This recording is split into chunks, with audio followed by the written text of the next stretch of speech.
नमस्कार, lead India के easy legal section में आपका बहुत बहुत स्वागत है। मैं हूं डॉक्टर तरुणा एस कौर। आमतौर पर जब किसी के साथ कोई क्राइम होता है तो पुलिस के पास जाते हैं और वो पूरा भरोसा करके जाते हैं कि अब पुलिस उनकी रक्षा करेगी, उनके लिए काम करेगी। तो उसमें वो अपनी कंप्लेंट लिखवाते हैं। लेकिन कई बार ऐसा होता है कि कंप्लेंट लिखवाने के बाद उसके साथ क्या हुआ उन्हें पता ही नहीं चलता। तो आज हम इन्हीं सब विषयों पर बात करने के लिए मौजूद हैं। हमारे साथ मौजूद हैं एडवोकेट सुभाष सिंह, जो इस सब विषयों पर रोशनी डालेंगे कि आखिर जब पुलिस में कंप्लेंट करें तो उसका अता पता कैसे रखें।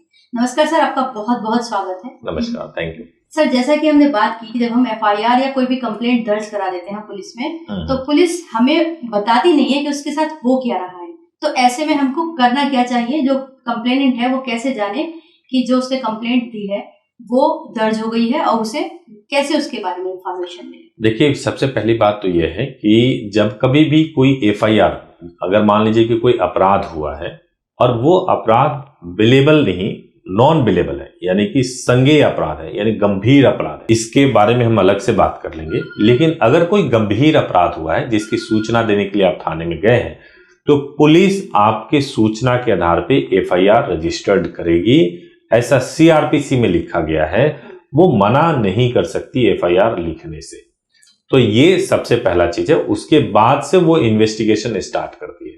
सीआरपीसी का सेक्शन 154 से लेकर के 173 डील करता है। इस 154 टू 173 पुलिस में एफआईआर लिखा जाना और कोर्ट में चार्जशीट फाइल करना, ये पूरा सेक्शन है जिसके आगे जब आप सवाल पूछोगे तो मैं आपको बताऊंगा कि तो जैसे मान लीजिए हमने पहले कंप्लेंट दर्ज करा दी, अब हम पुलिस से जानना चाह रहे हैं कि भाई हमारी इस कंप्लेंट पर आगे हुआ क्या, आपने क्या फाइंडिंग है, कैसे अब इस पे क्या स्टेप लिया जा रहा है जो अपराधी है उसके खिलाफ या जो भी कंप्लेंट। देखिए, पुलिस के पास यह अधिकार होता है, जैसे एफआईआर रजिस्टर्ड हो जाता है, एफआईआर रजिस्टर्ड होने के बाद से पहली बात कि आप जब सवाल पूछ रहे हो तो कंप्लेंट यूज कर रहे हो।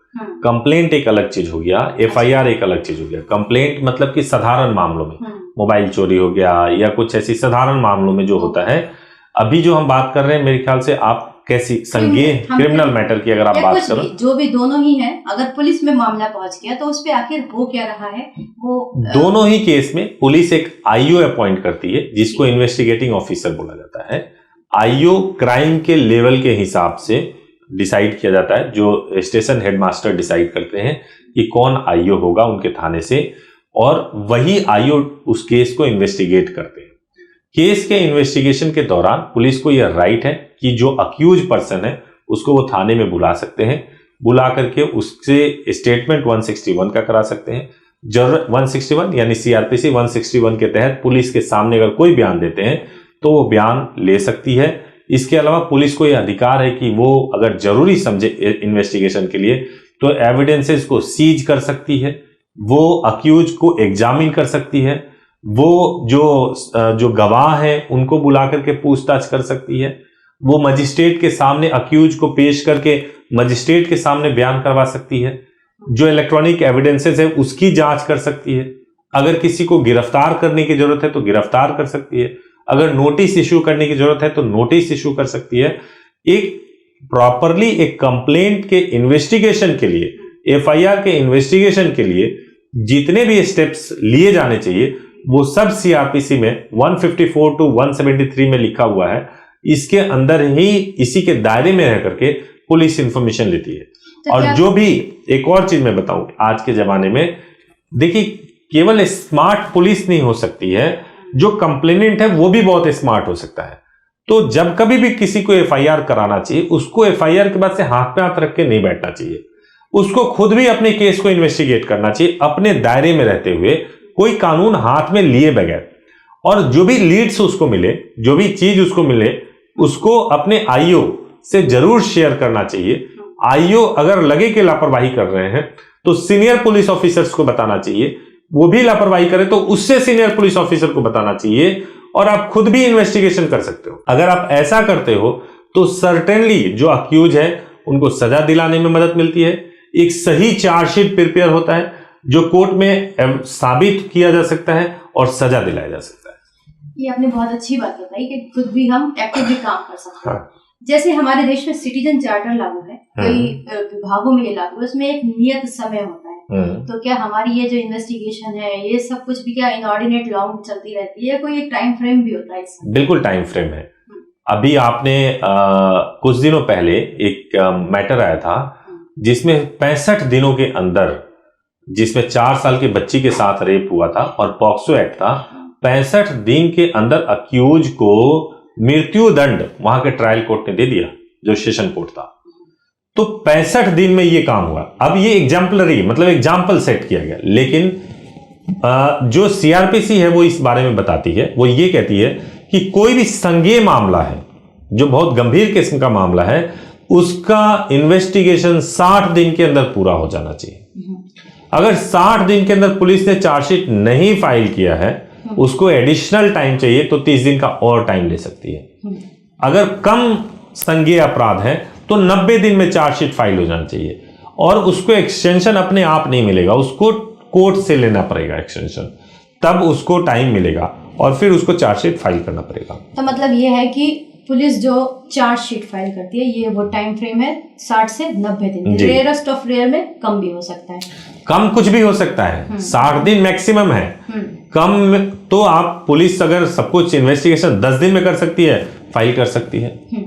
तो जैसे अब हम बात चार्जशीट की ही करें, मैं एक केस लूंगी। एक बात आमतौर पे ऐसा बहुत लोगों के साथ होता है, लोगों के घरों से कैश चोरी हो जाता है, लोग इसमें जाते हैं तो कंप्लेंट की श्रेणी में ही दर्ज कर लेते हैं, होनी तो एफआईआर चाहिए। फिर भी अगर मान लीजिए किसी के यहाँ चोरी हो, कैश चोरी हो, क्योंकि वो कहते हैं कि इसका कोई वेरिफिकेशन नहीं, पता कैसे करेंगे कैश कहाँ गया किधर गया, तो पुलिस इस तरह की टाल मटोल करती है। अब उसमें क्या वो चार्जशीट फाइल करती है, वो क्या करती होगी, और उसमें जो जिसके साथ अपराध हुआ है, पीड़ित है, उसको क्या करना चाहिए, वो कैसे इस कंप्लेंट को जानेगा, चार्जशीट के बारे में जानेगा? सबसे पहला चीज यही है, जैसा कि मैंने शुरू में बताया, कि कंप्लेनेंट को भी अपने केस का इन्वेस्टिगेशन करना चाहिए। नंबर 1, मान लीजिए कि कैश चोरी हो गया। अब देखिए क्या होता है कि थाने में तो कई गंभीर किस्म के अपराध आते हैं, मैं प्रैक्टिकल बात बताने जा रहा हूँ आपको। गंभीर किस्म के अपराध आते हैं, जिसमें मान लीजिए एक थाने में एक अपराध आया, जिसमें एक में जो है चोरी आया, जो साधारण चोरी 20, 25, 30, 50 हजार की चोरी हो।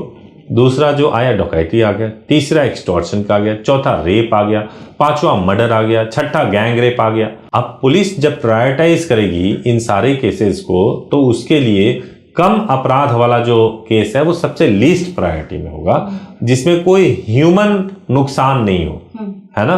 ये तो प्रैक्टिकल एस्पेक्ट हो गया। अब मैं बता रहा हूं, तो उसमें क्या करना चाहिए कि जो कंप्लेनेंट है, कंप्लेनेंट को पहले देखना चाहिए कि भाई जो कंप्लेंट किया है वो केवल कंप्लेंट के लेवल पे है या फिर वो एफआईआर में कन्वर्ट हुआ है।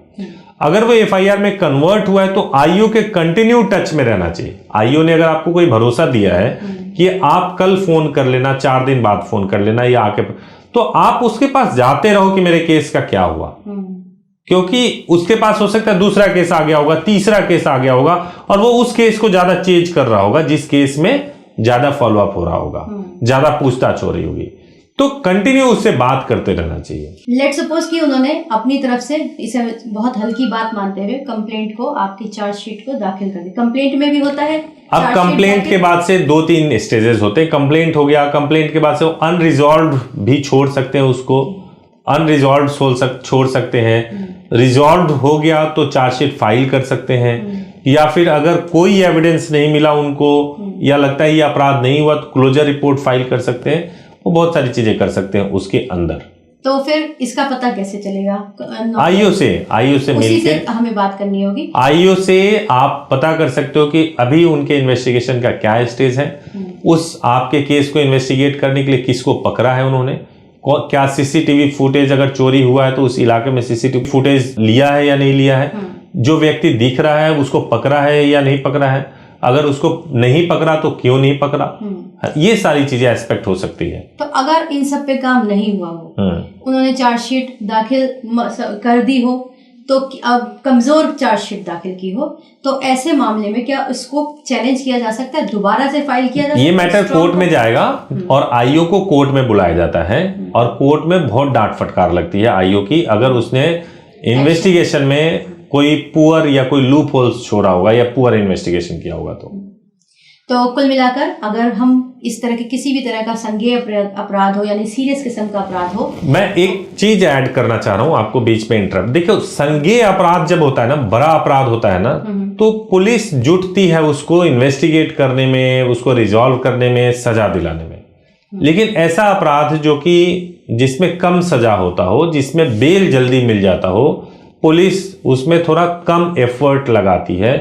उसमें एफर्ट तभी सही तरीके से पुलिस इन्वेस्टिगेशन होगी जब कंप्लेनेंट ठीक तरीके से लगेंगे। ये बिल्कुल प्रैक्टिकल और वो एस्पेक्ट है जिसमें कंप्लेनेंट को समझना चाहिए कि ये इश्यूज हैं और अगर हम ऐसे लगेंगे तो उनका प्रॉब्लम सॉल्व होगा ही होगा, है ना। आपसे बात करते करते एक क्वेश्चन दिमाग में आया कि आप अभी कंप्लेंट और एफआईआर दोनों में अंतर बता रहे थे, तो कंप्लेंट कब रह जाती है और एफआईआर कब हो जाती है? जब हम कोई कंप्लेंट लेकर के जाते हैं थाने में, तो एनसीआर कटता है, चालान बोलते हैं, एनसीआर बोलते हैं। एनसीआर का मतलब होता है non cognizable report. Non cognizable report का मतलब हुआ कि कम गंभीर किस्म का अपराध। ठीक है। पहले नाम से ही मालूम, तो कम गंभीर किस्म का अपराध यानी एनसीआर कट गया, उसको लेस प्रायोरिटी के साथ में उसको इन्वेस्टिगेट किया जाता है। बहुत अनरिजॉल्व रह जाते हैं। और जो एफआईआर हो गया यानी फर्स्ट इंफॉर्मेशन रिपोर्ट हो गया, वो बहुत सीरियसली इन्वेस्टिगेट किया जाता है। और जब कभी भी लगे कि एनसीआर को एनसीआर पे ही छोड़ दिया गया और उसमें अगर आपको कोई डेवलपमेंट मिलता है कि किसी ने इंटेंट के साथ में चोरी किया है, वो हैबिचुअल चोरी करने वाला है या हैबिचुअल अपराधी है, आपको कोई लीड मिल रहा है, इंफॉर्मेशन पुलिस को बताएं, एनसीआर को एफआईआर में कन्वर्ट करवाएं और उसके बाद से पुलिस को फोर्स करें कि उसको इन्वेस्टिगेट करके चार्जशीट फाइल करे। और अगर आप ट्रायल में भी मौजूद रहेंगे तो वो डेफिनेटली वो केस में जो आरोपी है उसको सजा मिलेगा।